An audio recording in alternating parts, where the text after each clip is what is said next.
Hello, my name is Angela Slaughter, and I'm a disaster services volunteer for the Hampton Roads chapter of the American Red Cross. I serve as a supervisor for the disaster assessment function area along with Charlotte Saylor.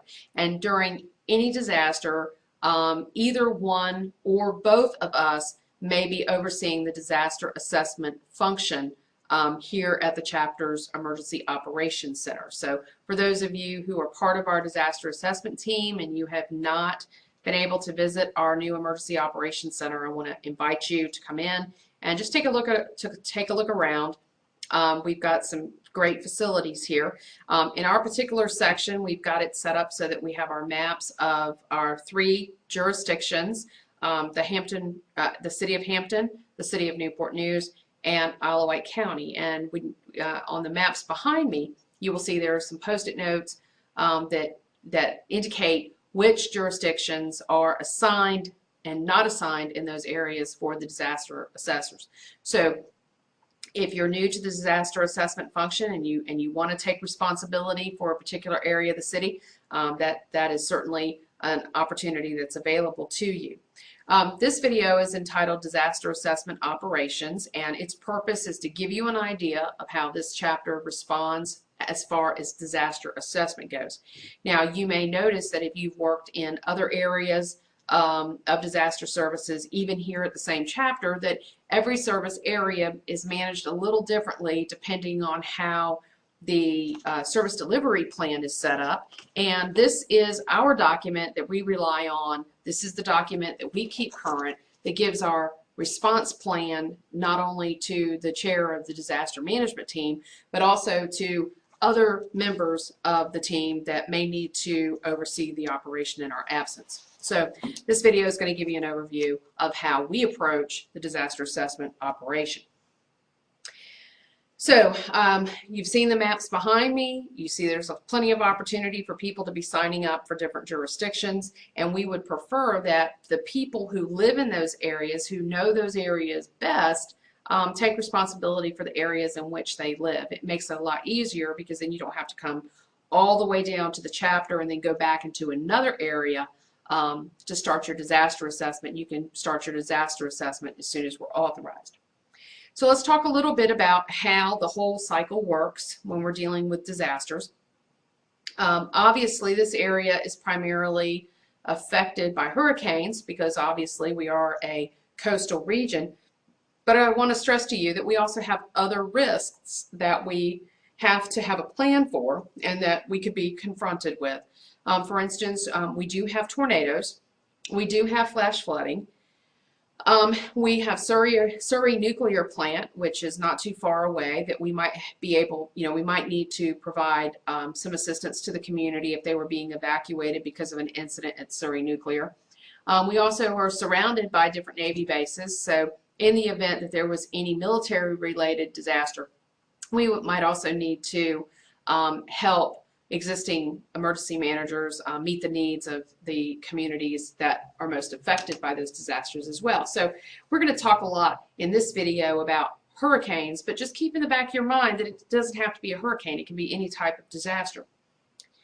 So when we know, if we have the advantage of knowing that there's a disaster bearing down on the area, maybe in the form of a hurricane, the chair of the disaster management team will send an email out a day or 2 days before, maybe even 3 days before, depending on the circumstance, and request information on everybody's availability as far as responding. Are you going to be available to respond? Now, with disaster assessment function, this is a very important function. It happens first. It happens right after impact, and we anticipate that unless your home is personally impacted or there's an incident going on with your family, that you're going to have to be available during these initial hours after a disaster. Now, obviously, if something happens to you, you've got to take care of your family first, and we want you to do that. But keep in mind that when you make a commitment to disaster assessment, that, pretty much we want you to take that commitment on with the mindset that you're going to be available unless something specifically impacts you and prevents you from responding. So after after you receive the email, you'll respond back to the chair of the DMT, which is the disaster management team, and you will state whether or not you're available. So, sometimes a hurricane may come through the area and you may not even be in the area. So particularly during hurricane season, you want to let your supervisor know when you leave the area, just in case something happens, then we know you're not going to be available. All right, so a day before, 3 or 4 days before, the request will go out from the chair of the DMT, are you available to respond? Then a day or two before the hurricane, another email will go out that will officially place you on standby. And there's a couple of things that you need to take care of if you are going to be on standby. The first thing is that there are 2 documents that are required for you to fill out. And you can't see them very well in the video, but on the disaster assessment training and pre-deployment video, we will go over these in more detail. This is the Dro Registration Form for DSHR members. This is a required document that you have to fill out before you can perform in the field. And then also there's a pre-assignment health questionnaire. These are requirements. So as soon as you are placed on standby, we will be following up with our team members in the disaster assessment group, making sure that you have these forms via email. You need to get in touch with the proper person in staff services. That person will be identified in email. Make sure that your paperwork is current and that you've been approved to go out into the field. If you have any problems getting in the chapter to take care of these forms, then you need to make arrangements with staff services, because you cannot do any work if these forms are not current prior to going out on every disaster. So if we have 5 hurricanes over one season, then you would need to make sure that you've turned in 5 of these forms with each response. Okay, so you're placed on standby, you fill out your forms, you take care of that with the chapter, and then pretty much we wait for the hurricane to come in. Now, I say that we're not doing anything. A lot of the planning and a lot of what we've done occurred at this stage. So our planning work has already happened. So now we know who we have available, we know who's filled out the paperwork, and now we're just basically waiting, hunkering down in our residences, making sure we're in a safe location. If we need to evacuate, we evacuate, making sure everything's taken care of, and then we just wait for the hurricane or the tropical storm to pass. And then at that point, we're all in the same location. I mean, the same situation. We're all more or less looking around, seeing what damage was done. Now, this is where it becomes crucial for you to have strong communication with one of the supervisors in the disaster assessment group. What we will be doing is we will be here at the chapter or maybe at another field site waiting for authorization from the jurisdictional emergency managers to allow us to go ahead and start disaster assessment operations. Once they authorize that, then we will be calling you and saying, go ahead and start your disaster assessment. Now, initially what that means is that if you've taken primary responsibility for a particular jurisdiction, like some of the people have up on the board, then you will basically take a drive if you need to, if you feel safer walking, but take an assessment of the area and say, okay, how has my jurisdiction been impacted? Now, if you've got any homes that are heavily damaged, meaning it's either major damage or destroyed, then you would want to fill out more detailed paperwork, and we'll go over that in the training video, and make sure that we have that information available to us. As soon as you have a general idea of what's going on in your area, then you need to call in to our location and let us know, this is what I'm seeing, this is the area that I'm assigned to, this is what the area I'm assigned to, and this is initially what I'm seeing.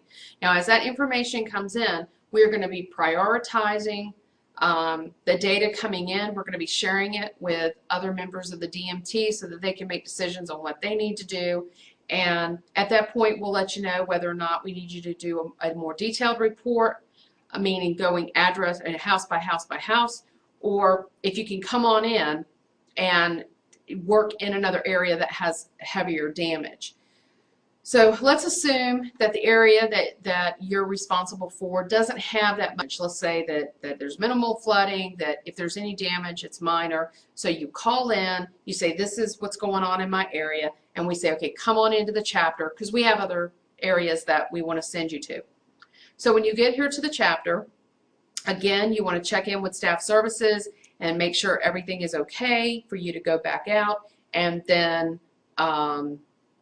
we're going to give you another assignment with another set of forms, and then you'll go back out to the different areas that you've been assigned to do the disaster assessments in those locations. And of course, when you're finished, then you come back, and then if you're tired or you need a break, absolutely, please let us know, because we don't want to wear anybody out. Everybody needs a break. No one can work around the clock. So come in, there's plenty of space here for you to sit down, maybe have a hot lunch, and then get back out there, or even take a break or come back the next day if you want to continue to help, but you need to get away from it for a while. All of that is acceptable. You just need to communicate with us and let us know what your needs are. So once you come back in, let's say that the next time that you come into the chapter, things aren't so busy. Let's say this is day 2 or 3 after the impact of the disaster, and we've got a lot of it done. So now, at that point, a lot of the reporting that we've had to do has been completed, and pretty much we are just doing scattered disaster assessments as we're requested to do them by the cities in our jurisdiction in Allouez County. A couple of things that are real important while a disaster assessment is going on. First of all, I recommend that everyone carries around a little notebook. It is very important that if you see anything that is unusual, if you have any particular problems in the field, if anything happens, good or bad, that you need to document, if there's anyone that was particularly helpful to you that you need to thank, or if you have any notes regarding anyone that you've encountered in the field that needs a particular type of special assistance, you need to be writing those down with the date and the time in your notebook, so that not only can you follow up on them, that we can do what we need to do for those people, but also after the incident is over, we're going to want to have a critique, and having those notes available can be a very big help. The second thing is that it's very important for disaster assessors to make sure that they are prepared to work those areas that are affected by disaster after the impact. It seems like it's a really easy thing to commit to, and it seems like it was something that people would want to do, but then when it really hits, a lot of times people think that they want to be out there and then they change their mind.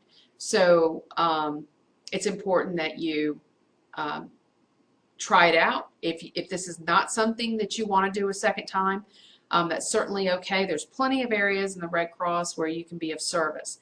So I hope that this gives you an idea of what's going on with the disaster assessment operation. And if you have any questions, please get back in touch with me and we'll try to answer them. Thank you.